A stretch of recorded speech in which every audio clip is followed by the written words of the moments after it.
Hello, everybody. Turn this up in my headphones, Charles. Turning it up.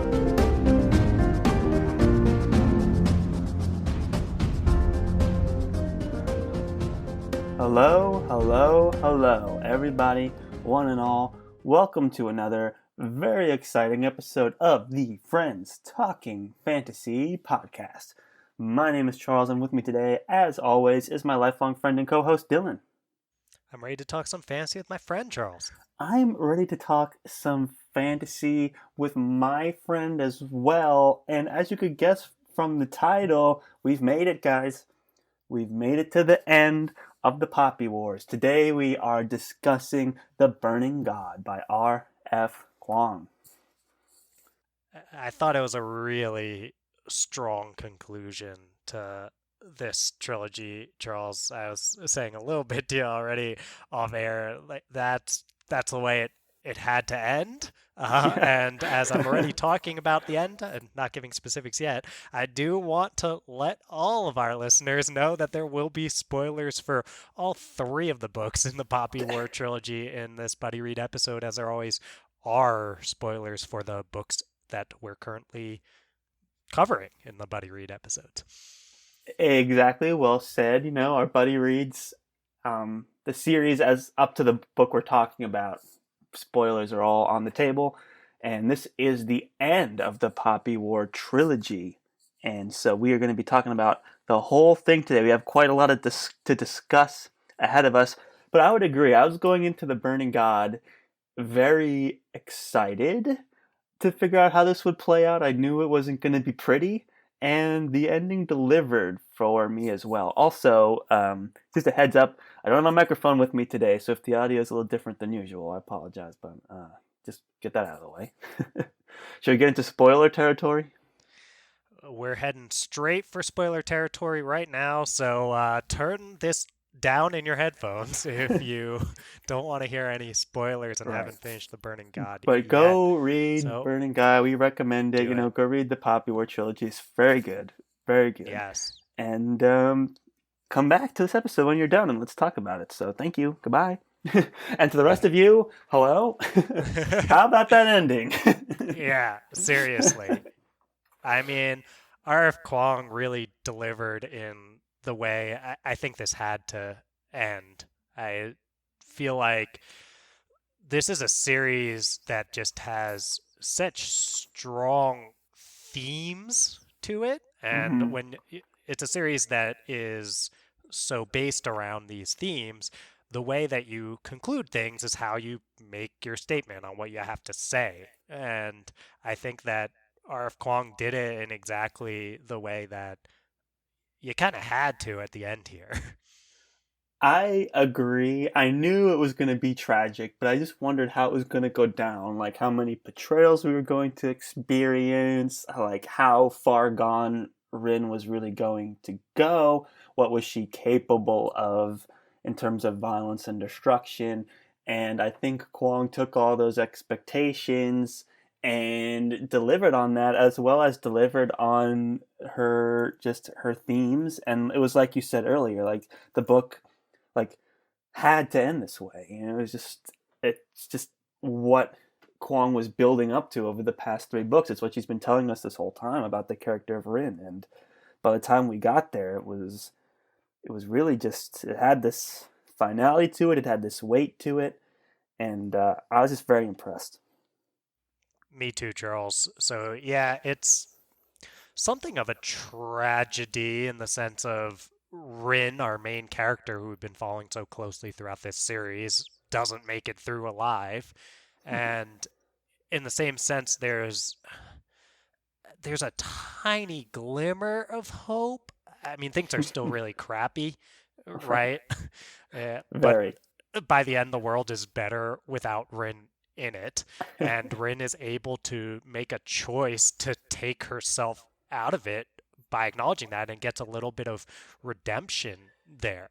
And she also, I think, had to be the one to make the choice herself and is proactive in the way that she does it, as she's been so proactive throughout the whole series. So it's it's sad to see Rin go in terms of a character that is extremely interesting to read about, but it's also a relief for I think us as readers and for everyone in that world because though it's still a brutal situation with the Hesperians basically making the Nikara subservient to it and Neja trying to put the pieces back together in a way that makes sense for the people, it it is that relief I was talking about to have Rin out of there because she'd become such a monster by the end.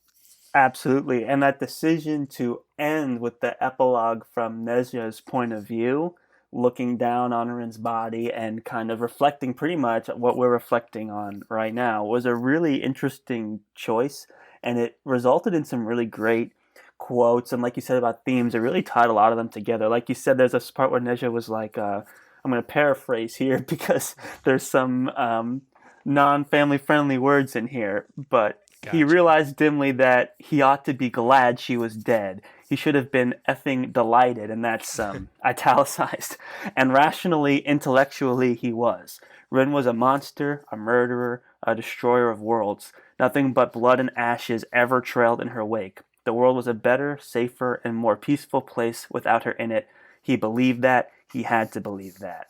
And so that was like this was the main character of the book we are talking about here, right? This is our air quotes protagonist that we had been so tightly attached to. We only ever broke her perspective a few times in these like interludes in the different parts of this book, and then to have killed her, and then to have reflected on her and been like, dude, I should be so thrilled she's dead. She was nothing but a horrible thing. And then he goes on to mention how she basically just destroyed everything, every all the systems that were in place. She burned to the ground, and it's kind of like she laid the foundation for him. She'd burned away all that was rotten and corrupt, and he goes on to say like basically every single thing is just destroyed. And he's left with like, I can't believe you left me with literally nothing. But he does, like you said, take hope in that. We feel hopeful, even though it's a long, long campaign ahead of him to do that. But it's just super interesting to see how we treat our main character at the end, where traditionally in fantasy the protagonist is like, we are we love them and they're usually like good, and you don't really think of them as effing monsters, you know. There's so much you said there, Charles. It's so good, I think, like so well said.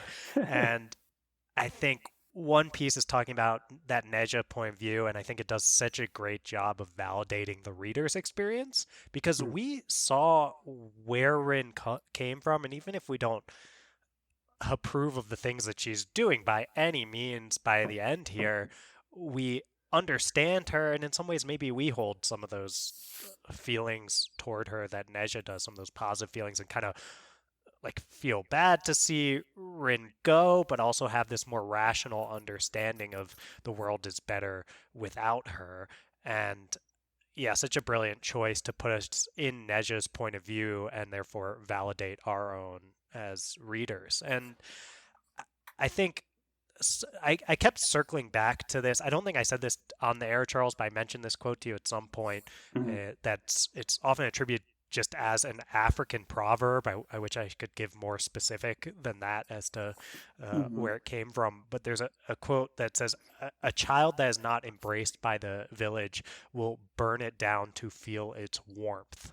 And I think that Rin's story is it's basically about this, right? She was rendered so powerless by the world around her growing up that she came to desire that power and really like autonomy and control over her life to a point where she just got further and further corrupted and then was so far gone. So it quite literally that quote works well because of the burning aspect of it, right? Right. Rin literally burns many, many things to the ground, and we start to see that she's getting joy out of burning people, even innocents. And I think the book, more than anything, is about how this cycle of powerlessness leading to desire for power is a vicious one. And I think that's why we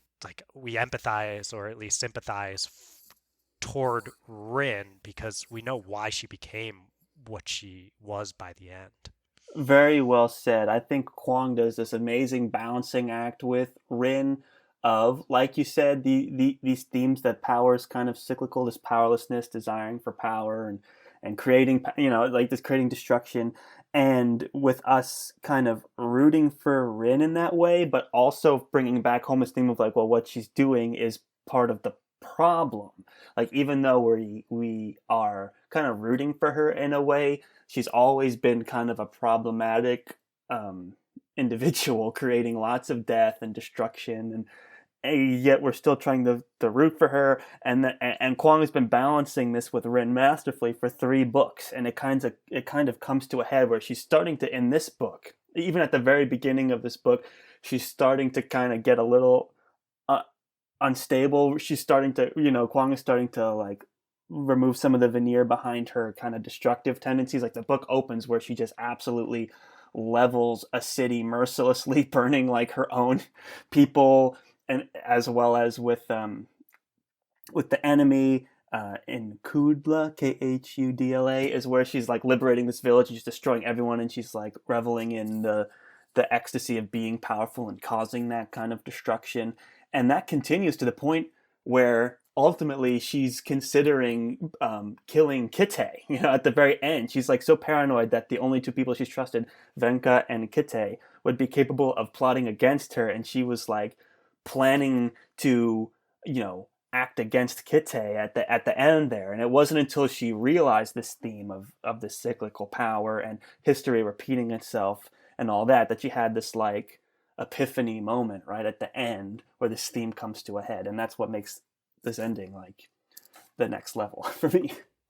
Yeah, it's a brilliant ending, and I guess foreshadowed might be the wrong word here, but built toward extremely well. There's lines throughout and moments throughout that show you this is what Rin is becoming. One that For stuck out sure. to me, there's a quote that was on 282, page 282 of my hardcover that was, "This was chaos, but chaos was where she thrived. A world at peace, at stalemate, at ceasefire had no use for her. She understood now what she needed to do to cling to power, submerge the world in chaos, and forge her authority from the broken pieces." And that bit about a world at peace has no use for Rin, I think that's exactly. So this is, I guess, almost halfway through the book. So we still have a long ways to go, and we're already being told, look, if this is ever going to reach a point where there's peace, Rin can't be there. Right, right. And then like there's even these lines just about like hate was a funny thing. It gnawed at her insides like poison. It made every muscle in her body tense, made her veins boil so hot she thought her head might split in half, and yet it fueled everything she did. Hate was its own kind of fire, and if you had nothing else, it kept you warm. So this is a character who is literally fueled by hate and can only exist in a world of conflict, so that when um, she does, defeat Neja and take over, and then this last 20, like 15-20% of this book, she's trying to figure out what to do in the aftermath. Like she never even thought of it. It was always just her next campaign. I did like this little thing where she was like, "We should outlaw child marriages." I was like, "Oh, that's kind of a fun thing because that's what started this whole mess in the first place." And but she just could not kind of cope with it, and that's when her paranoia went like beyond. And then when she had no one else to lash out at, she started lashing out at the people around her, and that was a very interesting thing to see, and I think a very natural character progression for Rin. Exactly, Charles. You touch on something great there, which is these subtle but I think pretty clear at the same time tie ins toward the end of when Rin finally has the power to do something. One of the first things that comes to her mind is about, oh, we should outlaw child marriages. And I think that's when you first started to have this theme of Rin's powerlessness, uh, being like huge toward why she decides to do the things she does. Because for her, it was always about just autonomy, being able to make that choice herself. So even in the first book, in the Poppy War, we hear Rin saying things like, "Yeah, it's miserable at Synagard, but at least it was a misery that she chose." Exactly. And she's always just wanted the opportunity to make these choices, and the fact that, okay, now I have all this power, what am I going to do about it? Like what she really wants, Charles, is to try to shape the world into one that didn't render her so powerless. Absolutely, and I thought that was a fun moment there when she did that, and they were all going around like drinking and talking about the crazy laws they should pass. It's like, well, they could because they were the ones in charge. Like it almost like a bit of imposter syndrome, a bit of like, hey, we're just finally starting to realize what it is we actually got ourselves into. Like we have the platform now that we could pass whatever laws we want, no matter how silly, because there's no one else above us to check us out. And I think that was a good example about how leadership and power works. Like it's just other people that are in these leadership roles, fueled by the same crazy things like Rin is going through. And I just thought it was a nice, you know, fun way to kind of transition from the rising action to ultimately her spiraling into this paranoia. This idea of like trying to adjust into this executive role was an interesting one. And seeing her just flounder in it Yes. because of the the exact stuff that we were just talking about there, Charles, where she's a general, she's a soldier, she's a killer and a murderer. And when those aren't the things that you need, then what exactly can she do? And that's said pretty explicitly by Neja toward the end there, but there's also the moment where she's watching those opium fields burn, and that was kind of the last chance for salvaging her her actual rulership, or like her role as whatever she would have been, empress or whatever. And she has this reflection where she says, or her internal monologue says, she couldn't call her God to stop this. The phoenix could only start fires, it couldn't put them out.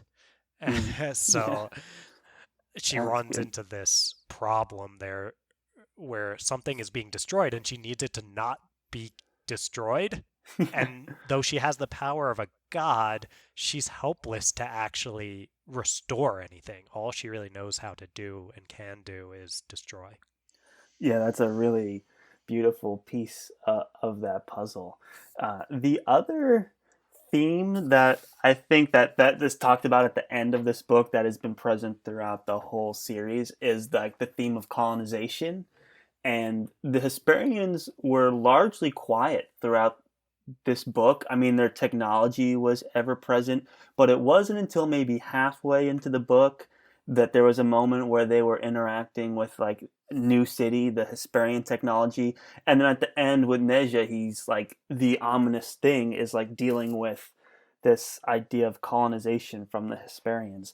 And I don't know. I think given Arf Kuang's like academic background, she's very much well studied in what occupation is like and what the colonization was like in like real world history. And I think a lot of that was a super interesting theme in this book. I think the Poppy War series takes on colonization in a super interesting way compared to other fantasy books that I've read. And her commitment to these total clash of ideas. And I remember they're in New City, and Rin is like visibly sick from seeing like the influence that Hesperian technology had on Nakiran, architecture, and then that goes all the way. It kind of has its head with Petra, which we can talk about as well. But beautiful theme throughout this book as well. A huge part of this book. Totally agree, Charles. And I think it ties in well with these themes of power, which power feels a little more personal or even psychological, Mm-hmm. right? This person or this group of people is trying to take something away from me as an individual. But the theme of colonialism, it feels like that's a bit more sociological or political, but it's the same idea, right? This Hmm. larger body of or of ideas almost, or of governments or what have you, is trying to take control and exert its influence over our body of ideas, influence government, Hmm. those kind of thing, a culture, I ought to say as well. So it feels like it mirrors Rin's own personal experience that's playing out the structural level as well. That's super well said. And there's that interesting moment where she takes power, right? She's basically like a pseudo empress, and she's, with Petra, who was the scientist that experimented on her in Dragon Republic, and she decides instead of torturing her, Rin is going to take Petra to the Pantheon to witness the gods, right? And then so Petra's like freaking out because she's seeing all these gods, right? Her reality is getting shattered, and then Rin has this amazing line that I think is a huge theme of this book, where it's these are the forces that make up our world, said Ren, referencing the Pantheon. They have no intent, they have no agenda, and they do not tend toward order. They want nothing more than to be what they are, and they don't care. And that's like a huge, not even just for Rin, who at this moment is coming to terms with being in a leadership position and realizing, like, hey, I can do whatever I want, and there's nothing that anyone can do to stop my whims or fancies. I can pass whatever crazy laws I want. And she's also kind of understanding, you can say the same thing about colonialism. It's like, call it whatever you want. You just want to be what you are, and you don't necessarily care about the destruction that you're causing. I just thought that was a really interesting moment in this that kind of stood out at the end of this book. Exactly. Yeah, and Rin understands the Pantheon because that's what she'd always wanted, was the opportunity to, even if things were going to be miserable, choose her own misery. And I mean, this series gets labeled grimdark at times, Mm-hmm. and you understand to some extent why, because oftentimes it feels like there's just a bunch of bad, brutal choices to be made, and it's about that lesser evil so much of the time here. Absolutely. So those are, I would say, two of the big themes here. I don't know. I'm just still my mind just keeps sticking around at the ending. But I'm thinking of the moment also where this whole thing of where Rin has Neja stab her in the heart, and then I think there was a callback line where it's like she had the resolve for both of them, like this idea that I think that line was in Dragon Republic or maybe even in the Mm. first one. Like she had the resolve for both of them, being like, I'm the one that can do these like irreversible like heavy things for both of us, and the idea that she got stabbed in the heart is a beautiful metaphor and also super like dramatic for the sake of storytelling. But no, I think I'm trying to transition us out of the ending, but it's just such a huge part of this book and this series that I'm like still enraptured with it.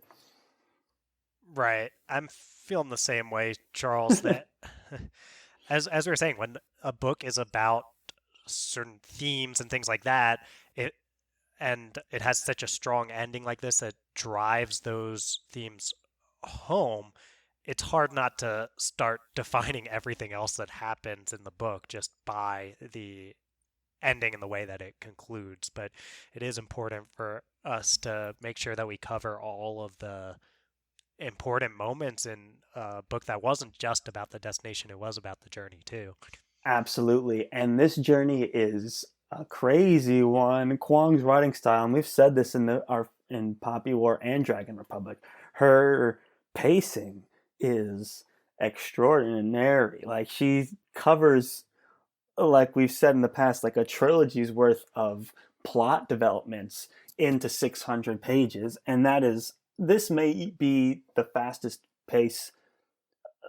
I feel maybe Poppy War, the first one, was also super fast, but this one, like so many things happen. We meet so many new characters. We have so many deaths. Like plot points come and go, and like typical story structure, like you're kind of building up to this one climax. We get like four or five climactic moments sprinkled throughout this book. And I think Kuang's ability to kind of get away from, because a lot of trilogies, it's like, yeah, you set everything up in the first book, the middle book, you're getting to the third one with the end, right? But Kuang has made all these pieces that some artists might savor for trilogies or whatever, and she's like, if I hit all of these throughout this whole book, every single moment something is happening and something dramatic is happening, or a character's dying or whatever, and it makes it super, for lack of a better word, readable. And her modern vernacular, her modern writing style, her modern language, she, I think when this book was like, when she finished writing this book, she was 23. So it's like such a modern, fresh take. And I was just, the readability of this is so excellent. And so I just burned through this, and there's so much to talk No about pun just because of intended. her pace. Yeah, exactly. So, I mean, just so many things. I don't know if we'll get to all of it.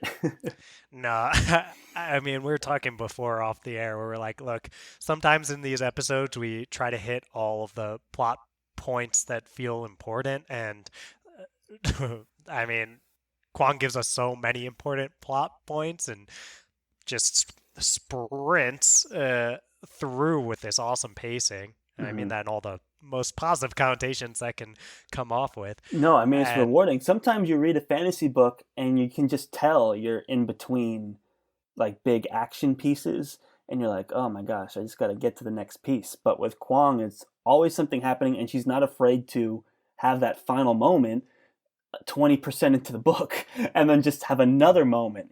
So it's like wow, like if I came up with that many ideas, I don't know if I'd have the resolve to cram it into one book. I'm like, these are all such good ideas, I could explore them for forever. But no, it makes like a really solid condensed story. I guess we'll take it, the book is split into three parts, so it might just be easier to just talk about um, like each part individually. Like the first part, sure.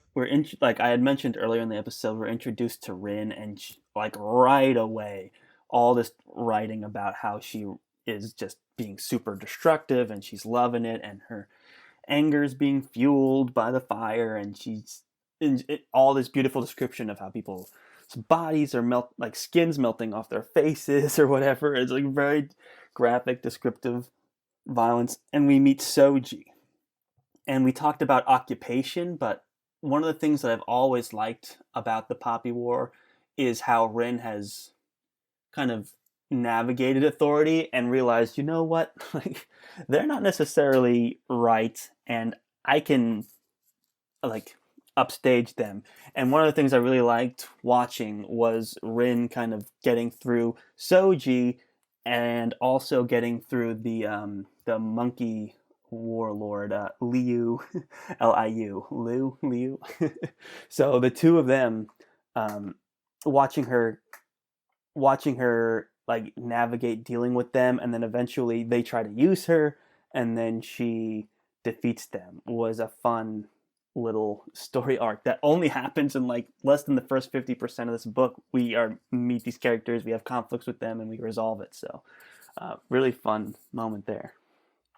Right. It could have felt like the monkey warlord was going to be the Viceroy equivalent for Right. this book. Obviously, Viceroy's still kicking around for a little while in Yes. this in this book, but the person who is he has a very Viceroy like feel to him, right? The way he treats Rin, the way he acts around her, patronizes her, thinks she's just this little girl, and he's this ruler with all this experience. And it is interesting contrasting the way Rin sees a person like this now Right. compared to the way she saw a person like this in the Dragon Republic, where she's like, I'm past this. Like, I can respect this guy to some extent in terms of having these qualities of a leader, Mhm. but screw this guy. Yeah. Like, I Very know well better. said. I can do better. I just need the opportunity. So she learns things still from people like Suji, I think even more so than the monkey warlord. And she's Mhm. able to take things in from them. But she's kind of just looking for her opportunity the whole time to Right. take power for herself. It's interesting to describe the monkey warlord as the new Viceroy with like Rin, like how Rin has changed. And I would say, now that I'm thinking about it, that Soji is like the new Alton, right? It's like if current Rin were to have faced like a Alton like character now, how would she feel? Like this is a character who is very competent, very handsome, everyone likes him. There is some will they, won't they romantic tension. He is a leader. He's shown to have more leadership knowledge than Rin in terms of guerrilla warfare. And so there's a lot that she respects from Soji, but she never gets. I mean, there's also a piece of they're not from the same. Like, they're both from the South, but um, Soji's not a Spearly like Rin is, but he is from the South. So I think it was then that this may be Kuang's intention or not, but it's interesting to see how like we can see how Rin's changed by how she handles these character roles of like the monkey warlord slash viceroy role and the Alton slash Soji role, and we know how she handles it now is she has no problems um, realizing that to get to the end of like to get to what I need, you guys need to be out of the picture, and she has no problems just eliminating them. She does like Soji does have these weird like they have these weird moments together, but ultimately she is just like you don't mean really anything to me. I have no problems like killing you in front of all these people or what sicking the crowd on you and stuff like that. And so that's a good observation. I see that clearly. Rin's come a long way. Yeah, and we talked about this in, I think this was in Dragon Republic, where Rin goes through character growth quite frequently throughout the series that feels like growth, but doesn't actually make her a better person. Almost always, it makes her just more brutal and more savage and more willing, pretty much Machiavellian, right? Like Mm. willing to do what needs to be done to get the ends that she wants. And you get to see, okay, now that we've gone through all of this growth, it's exemplified in these different ways she interacts with people who resemble, to various extents, people she's already interacted with and been subservient to in a lot of ways.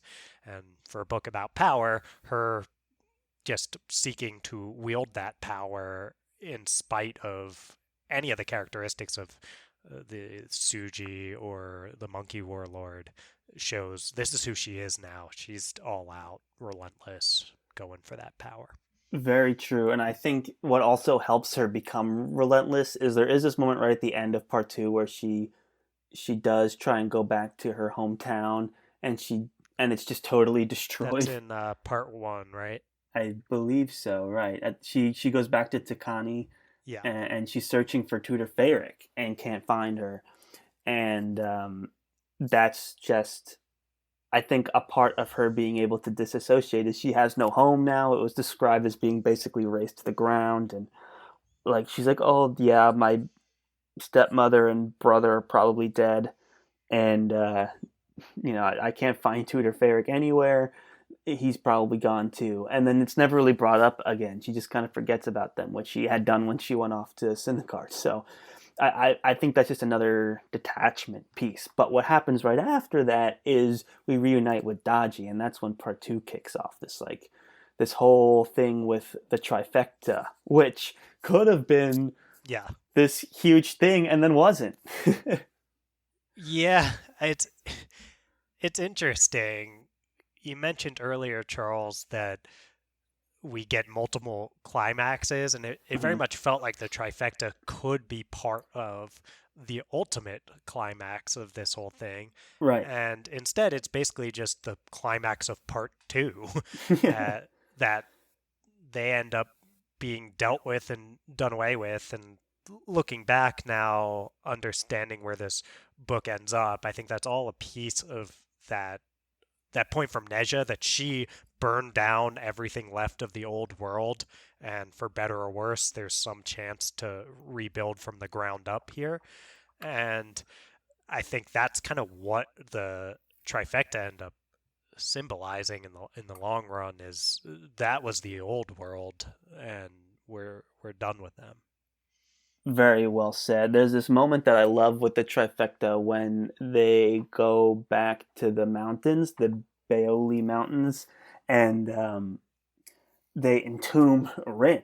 And there's this little section where Rin is kind of realizing that she's trapped in her own body and she's like reliving her memories. It's a super interesting little piece of the story. It's such a unique voice and such a unique, like, introspective into Rin, this kind of like crazy moment where she's totally encased in stone. She can't feel her body anymore. It's like a tomb that's worse than being dead. You're basically trapped and with nothing to do, and you're screwed. And this was a huge turning point for her. It's like you said, where Rin just needed to get past the trifecta to kind of clear the stage in an attempt to reset history.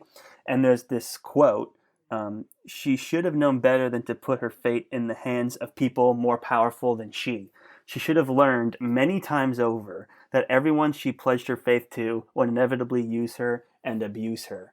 And when I read that, I was like, "Thank you, Rin, for finally like getting to that moment." Because I had, some really minor things with the end of Dragon Republic, where I was like, "Come on, Rin, like we're past this." And she's had this history of getting infatuated with like powerful people and kind of turning a blind eye to their intentions for her.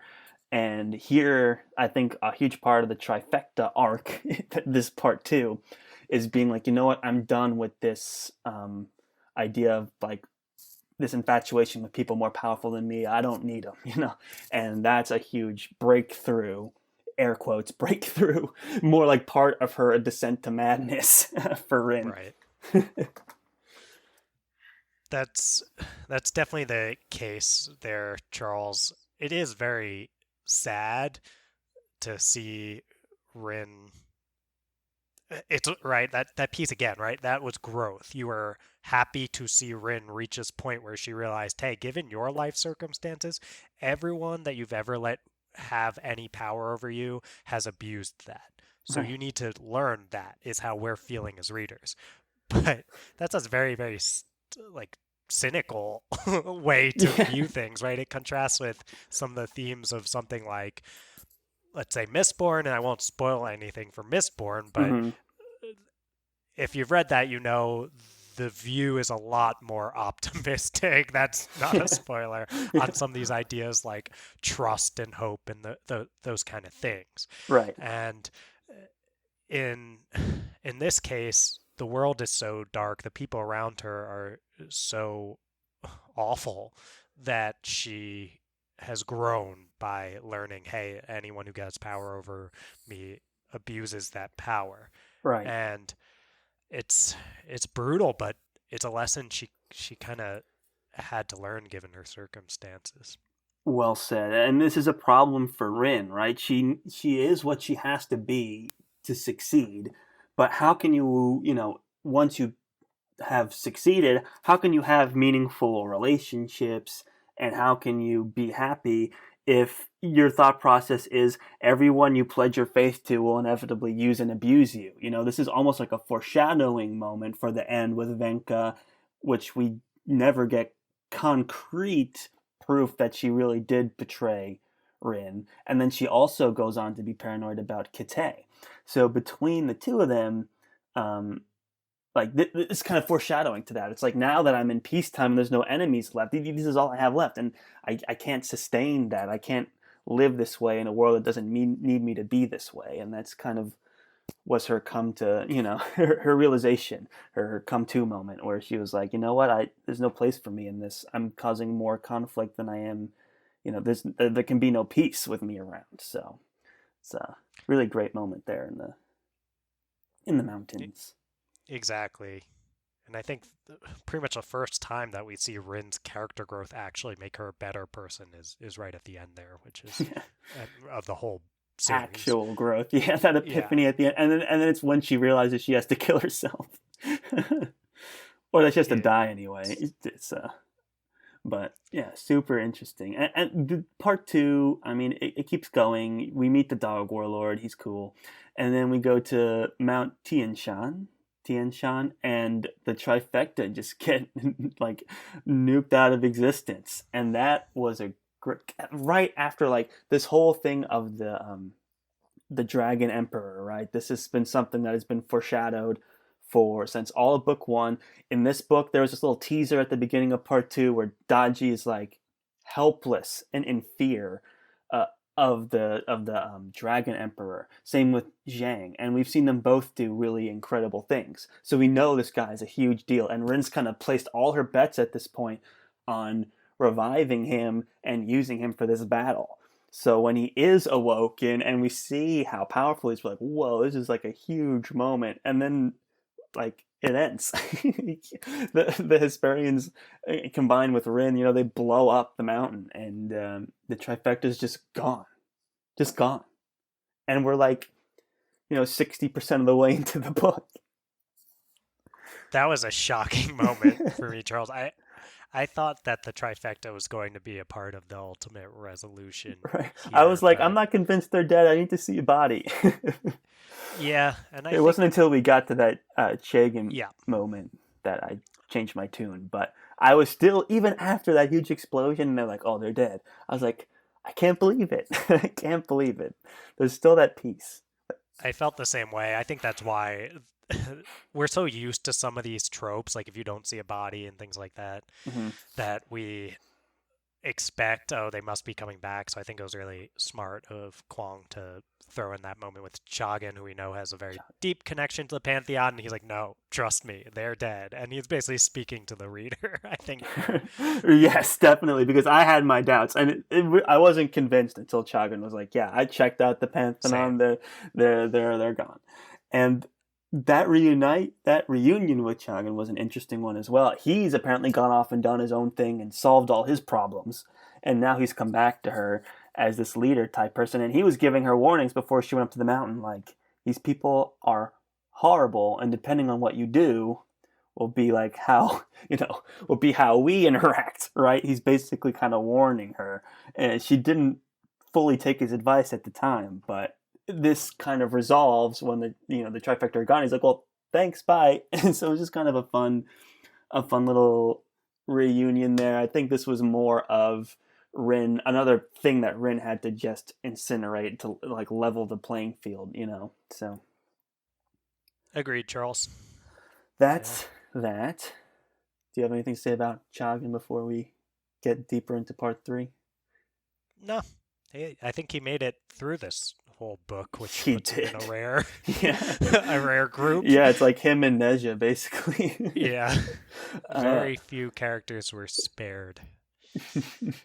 that is the truth. So, part three, it begins.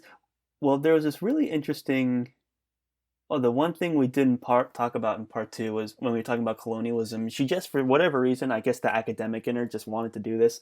This little like memorandum that the Hesperians wrote about their like summation of the Nikiran Republic, and it's like, oh, they are an inferior race. Their technology is rather behind. There's this little throwaway right at the beginning of part two, and it kind of brought home this thing of like the Sparians really are just kind of looking at you, and they don't see you as human. You're like a thing to study, and it was just an interesting thing. And that they something similar happens in part three here with Neja and Viceroy. One of those foreshadows that they'd figured out ways to combat shamanism or to quell the shamanic powers, Right. if I'm remembering correctly. So I think it served that purpose as well, Mm-hmm. but it definitely helps drive home some of those themes of colonialism, as you were saying. Right. And it's always interesting, like when we're so tight into Rin's perspective, to get other points of view is always, it becomes super interesting. So to see how the Hesperians, like their writing style, and this idea that it's like a memo and it's very formal, like analytical writing, it's like it was just like a fun little interlude. And then the same thing with Neja and Viceroy. Viceroy's like kind of, I guess he's like kind of drunk, right? He's like, just stay away from the dragon, all right, buddy? And it's kind of foreshadowing the dragon here, and how powerful he is and how ominous he is, and that's kind of where this part three kicks off. Is that Rin faces Neja's full power. I mean, she's already fought Neja a couple times and has lost to him. She got a little bit of a victory when the mountain blew up, and she was able to swat away all the flying Mhm. ships and And all she the had the opportunity to kill him at yes. the, I guess that was the end of part one So they've too. both had these opportunities to kill each other, and they both walked away, which is kind of interesting. It's a bit dramatic. I liked it. I was like, yeah, there's something like they know they need each other, but they don't quite understand why, kind of a thing. And they're very conflicted, and this whole war is such a mess that it's good to see Rin and Neja still struggling a little bit with their morality, even to the end. Right. I think these moments with Rin where she isn't able to actually pull the trigger because they're so rare. They Well, I think they're one of those they could be a bug, they could be a feature Yeah, thing. yeah, It's like they're it's basically do you buy it, right? And I think there's that moment where she could have killed Neja, and I think part of me was like, oh, like I'm not sure if yeah. I buy that Rin can't do this thing. So Yeah, it's these pretty are much, do you very like think? typical like movie book moments where it's like you're fighting this whole battle for all this time and you guys are living these horrible miserable lives. The whole point is to kill the person and you finally Yeah. like are standing over them and then you can't bring yourself to do it and that happens like 3 times in this book. You're like I don't know how to like these moments like as readers we're so prepared for these moments that you're kind of almost like is this something Rin would do? Like Rin has fought against the typical story tropes and how you should Hmm. be a protagonist and how you should deal with other characters this whole time. And it's only Neja that for some reason she keeps going back to the mold And to. Sudaji in the end of the Dragon Republic. Those are like the Right. two moments. Yes, She yes. can't close the deal on her either. Right.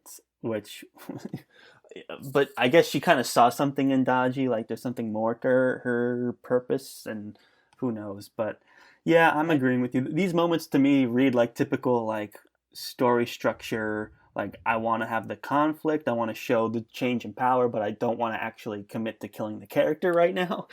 Kind of mhm, things about them. right. It just Well, felt I like a think very stereotypical story moment. for sure, and that was my reaction for the most part when I was reading it. I understood why. Hey, Neja's not going to die on page whatever it was, 130, let's Right. say. And so I was thinking the feature side of this bug versus feature argument is that the fact that she's so ruthless generally, but can't do this particular thing can potentially show how much of a weakness she has in interactions with those characters, meaning Sudaji and then Neja especially. So it's like, does this help show you like there's something up here that you Right. just can't do And I it? think by the end of the book, she's like what 21 or something, Yeah. so she's still like really young too. Not like that really plays a part in Rin's character at all. She could be any age really. She's just born in this wartime. She just had to age quickly, but it's also her inexperience with romantic feelings that could be conflicting her ability to deliver. Didn't stop her with Suji. No, no. But Suji's different. Suji unfortunately met Rin too late in the game. You had to meet her Yeah, by Synagard to really stand a chance.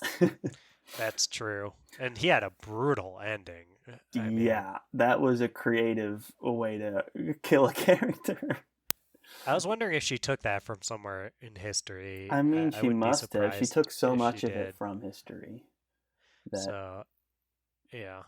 it's. But oh, and Visor too also had a brutal ending. She like kisses him Yeah, I basically and loved just that. And breathes fire down his yeah, I throat. really like that. That happened in this part 3 as well. She like again like we saw Viceroy before as like this untouchable sitting on the throne guy, and now we see him like in the wreckage, like on the shore or something, and totally vulnerable. And he's like, he keeps it together for the most part, but you can tell he's kind of cracking at the seams. And then what is it? Rin chooses to like kiss him and Yeah. breathe fire into his insides. It's like a cool way to go. I think there was some, I don't know, Ren was just processing some stuff at that Well, moment. yeah, it feels like there's something going on with Rin that it's left mostly implicit. There's almost this like repressed sexual energy to most of her so interactions where she is subservient to people. Right. I mean, Alton, uh, Neja, maybe there's some subservience there, but then she like pretty much says she was attracted to Visera. It's like for some reason when she is controlled by people, she becomes attracted to them, it seems like maybe it's some sort of self-worth bit. Like she obviously struggles with her own self-worth, and these people who treat her the way she kind of sees herself end up being the people she's attracted to often times. Very true. So that, like, bye, Viceroy. Like, I thought that was a cool moment. Definitely, like you said, some implicit character stuff with Rin. Rin is so complex at this point that Yeah. it's just any character interaction with these older characters is super interesting. But with the trifecta gone, she decides she's going to make her own shamans that are subservient to her, basically, and that goes pretty well. She gets a couple pretty powerful shamans out of the deal, and that helps her continue her campaign victories, working her way back to Neja's stronghold in Arlong, and it's a huge face-off in Arlong, and all those shamans die pretty much. And I don't know what happens to that one that had the healing abilities. I don't know if Oh yeah.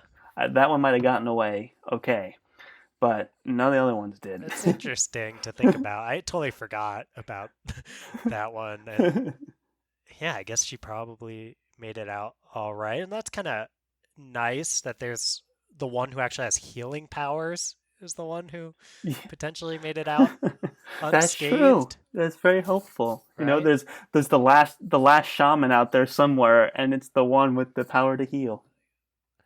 I mean, it's also a loose thread if part of what the Hesperians are trying to do is wipe shamanism off the face of the earth. There's someone who then is just roaming around knowing the things that Rin taught her and having these powers. So, yeah, it's interesting. But I mean, maybe we missed something, but I'd find it surprising if both of us missed that this character actually died. I don't remember. I really don't. I'd have to go back and consult the books, but I'm pretty sure that character managed to make it out. I really Yeah, do, but I could be wrong. Not staking my reputation on it. yeah. So Tweet at us at the tweet at FTF us. Let us Podcast know. 1 if you remember. Well, actually, is a spoiler. DM us on Insta or something. Oh yeah, yeah, yeah. Don't spoil it for anybody Yeah. if you can avoid it. That'd be great. That's true.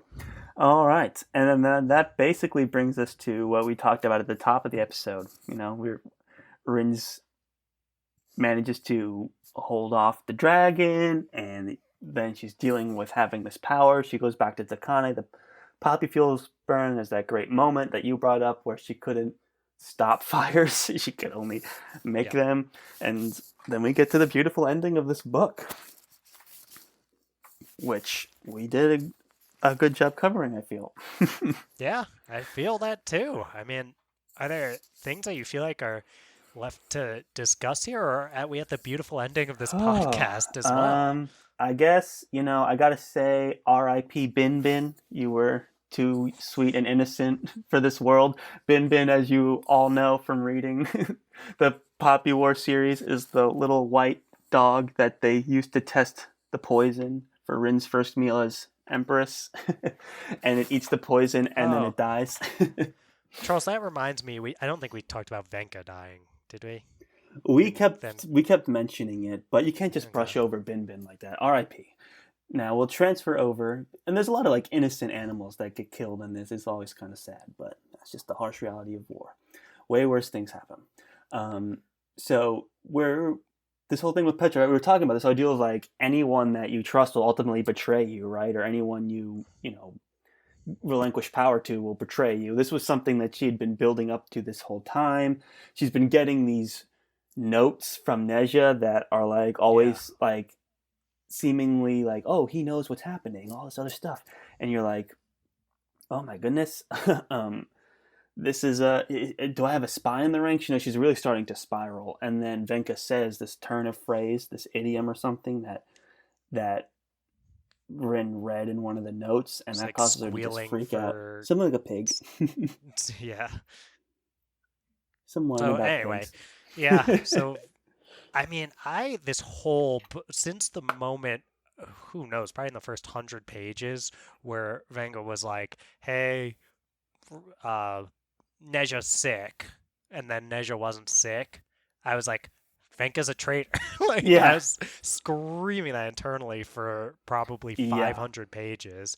And then by the end, I don't think, I could be wrong here and correct me if I am, Charles. I don't think it's ever resolved who the actual traitor was, It's but not by the resolved. end, I I lean toward that it was actually Kite, and I don't know if traitor is the right word for it, but that he was the one leaving the notes. Right. I like Where to are you at think with that? that I was suspecting Venka. Venka was a possibility for me for a long time. Like you said, there's some inconsistencies with what she's done. She's been left to her own devices for too long. You know, there's all this talk about how you can't trust anybody. I'm like, Venka's the perfect one. She's not like Kite, where Kite's Yeah. too invested. She's just enough invested and just enough removed that I suspected her. And so when that moment came where everyone was like, "What?" I was like, "Makes a good case." You know, like it's very possible. I would definitely have suspected her, but I probably would have, done a Tyrion, no spoilers, or just like feed a bunch of people Yeah, information and see what comes back. Like that's a to good point. kind of root out the. But she was too like far gone at that point to devise that. That's not a plan that someone whose job is to just destroy things would do. Not espionage. But yeah, I mean, I suspected everyone. When the author starts the book with like, "I hope you have your bucket of tears." I'm like, not, bucket for your tears. Not that I just hope you have a bucket of tears.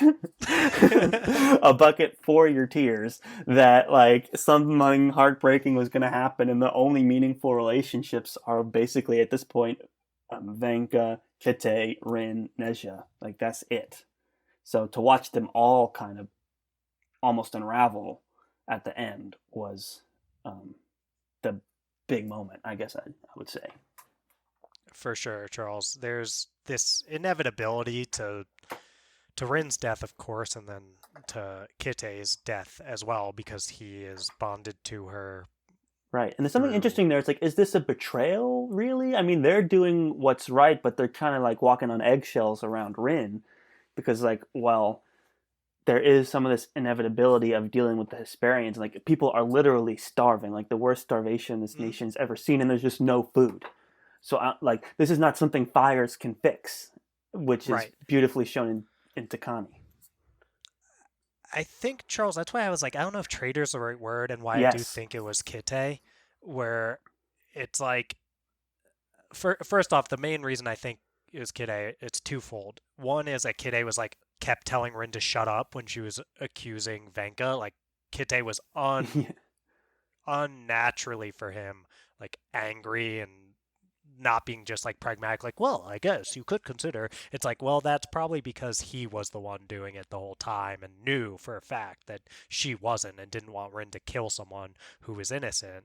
And I think that the other bit is that in that Neja epilogue, he says, and there's no world where Rin died and Kite remained alive because Kite, the third party, the in between, the weight that tipped the scale, had chosen to follow Rin into the afterlife and leave Neja behind alone. So I think that is the closest we're going to get to a reveal of who it actually was. So I'm kind of as strong as you can without it being explicitly Right. stated. I feel like it probably was Kite, And Kite even has a though, long-standing relationship with Neja as well. Even yeah, though they're on opposite sides of the war, Kite has never been an enemy to Neja, even though he is the enemy. right. That's another interesting part of Kite's relationship. I don't know if Kite would like knowingly have Rin read those letters. I think he would understand that Rin would just become crazier with or maybe he saw it as a necessary thing to get her information. But why wouldn't Neja just write to to Kite and not to Rin, and have Rin like continue to become to increase her paranoia, you know. But I do think there was a little bit of collusion there, especially towards the end. And we know like there's that moment like after the battle where they have those drinks at night right after the battle, and Kite was led Rin to Neja, you know, like that was probably planned between Kite and Yeah. Neja. So we know that they're talking and that they're amicable and that they're kind of on the same page on how this plays out. Now that Rin and Kite have won, so totally on the table for sure, absolutely. But I also suspect He Venka. also is the one who stops them from eating the food. Yes. So you're basically, if you're thinking it's definitely Venka, then you're thinking that she was actually gonna let Rin die from the poison, which I'm Mm. not sure about. And Venka seemed very surprised. I I feel pretty confident it was Kite. But we can agree to disagree, It could be. Charles. We're friends. We I think it's model both. this. I think it's both. I think they were both kind of on eggshells around Rin, and maybe not one of them directly wrote these letters or fed all the information or whatever. Like I'm sure there was also all within within the workers in the palace. There's 1,001 ways it could have gone, but at by the end, I think Venka and Kite both kind of saw what Rin was becoming and what the state of the empire was with Rin still in it. And I think Rin was the last person to come to that realization. Thankfully, she did Yeah. it at the right Which moment. she finally does. She has that moment where she pretty much tries in one last attempt to destroy everything. And I think finally just realizes, hey, this is not working. Yeah, this will only And stop if Neja delivers my corpse to the Hesperians. yeah, so she makes the call, and as Neja comes to realize the world is better for it. And not good, because the ending is still pretty brutal and dark, but it's certainly better without Rin. The world has a better chance, honestly. Right. Yeah, it reminds me of one of the lines in the book where it says, "Do it, take what you want. I'll hate you for it, but I'll love you forever. I can't help but love you. Ruin me, ruin us, and I'll let you." It's just like beautiful. And who was that by, Charles? Who said that? Who said that? I think that's either Ren or Kite. Mm. Well, Or sorry to maybe put you on the Neja. spot, One of those Charles. three. I actually didn't remember myself, which is why I One of those asked. three. Rin, Kite, Neja. Take your pick.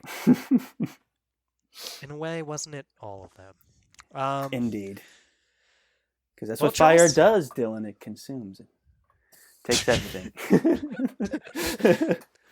Charles, did you have that like written in your notes to say, and then you're like, "Oh, this thing's starting to close out. I should just say that."